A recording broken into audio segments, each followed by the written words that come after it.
Now this video is going to be slightly different. This video is aimed at other artists. So you're probably not going to find this very interesting if you're just an art lover. If you're an artist though, it might be interesting and save you a lot of time and a lot of money after you hear what I'm going to say. So we're going to be talking about scams, and unfortunately, as you kind of get more kind of well known and your work gets out there on the internet and the name spreads around and filters through those lovely search engines, no doubt you're going to come to the attention of scammers. Now, scammers are out there to obviously extract as much money as they can from you. So it can be in art, it can be through shopping, it can be through trying to get your bank details. At the end of the day, they always want your bank details anyway, because that's how they're going to get the money. But they use lots of different kind of storylines to actually reach that goal. So if you're an artist out there, one of the things I get a lot of is emails. And the other day I had an email from a chap called Albert Carlos, I believe his name was. And I'm going to put the email up here for you to have a little look at. Now, dear old Albert, he was interested in my work. And the thing is with such emails, you're always on the back foot thinking, is this a genuine email if it's an inquiry looking to buy some work? A couple of things to look out for with scams that usually stick out like a sore thumb are the spelling. The grammar is usually very poor. They won't actually address you in person by name. The whole thing will be very generic and usually very kind of flattering. So this would kind of fall into a lot of those areas, but I don't know, I just kind of played along with it just to see where it would lead me in case it was a genuine inquiry. So I went back to my new best friend Albert and I said, oh, can you tell me where you've seen my work and what you're interested in? And quick as a flash, he come back with the following response, which I'll now put on the screen for you to have a look at.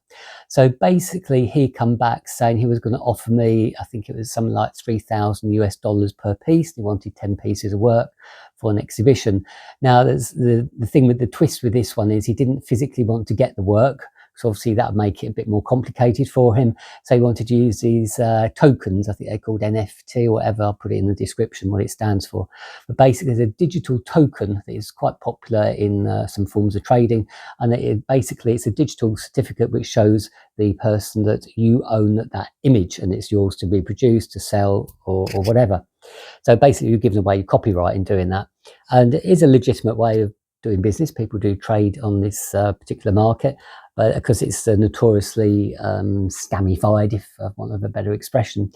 And obviously that's what my new best friend was after doing as well. And now it's kind of funny, these kind of scams, because they always come up with something different. There's never an end to them, and 99% of them stick out like a sore thumb, like I said, and you just ignore them. But just be aware of things like that. The golden rule is, if it looks too good to be true, if somebody's offering to pay money for work, unless you're extremely well known, in which case they wouldn't be coming to you into this fashion, it's going to be a scam. So basically, yeah, it's going to be a scam. If somebody's offering you money for work, something like that, and it's very generic, they don't know anything about you. So that's one to be aware of. The other one to be aware of is vanity galleries. Now, I'll just quickly touch on vanity galleries. They're kind of going out of fashion a little bit now, but they were very popular quite some years ago now when the internet first started. And it's not actually a scam as such. They're quite an interesting little topics, actually, vanity galleries, and some of them are quite famous. But what they are, they will actually, again, they'll approach you usually by email or by direct messenger on Instagram, something like that, social media. Again, with all the flattering things, we've seen your work, we think it'll fit into our gallery, we've got just the client looking for your kind of work, we could sell it, blah, blah, blah, blah, blah, which is all that old rubbish. But because there's a pander to your ego and offer you the world.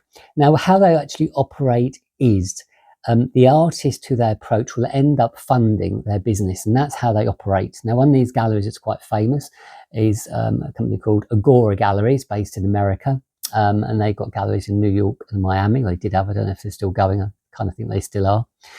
And even very, very recently, actually, somebody that I kind of know, I wouldn't say a friend, but an acquaintance, somebody who's quite well known, got approached by them and actually kind of fell into the trap. And the next thing I saw was a post on social media saying, oh, look, everybody, I'm going to have my first exhibition in New York and it's going to be here, and picture of the gallery and everything. And yeah, sure, the gallery does exist. physically it does exist, but what they'll be asking for is a lot of money to exhibit the work and put it on their wall. So you, the artist, will be funding the exhibition. Not just the exhibition, you're actually funding their business. You're funding their rent, you're funding their promotion, you're funding their wages. You are putting money into their business. What are you going to get back for that? Probably nothing, because nobody's going to be interested in buying your work.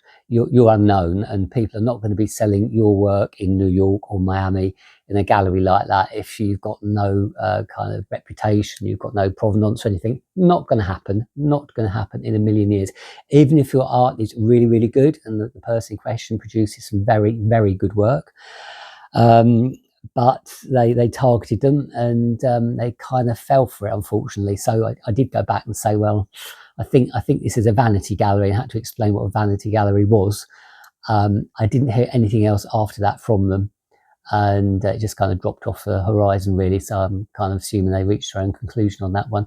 So yeah, so vanity galleries, just be very aware of anything like that.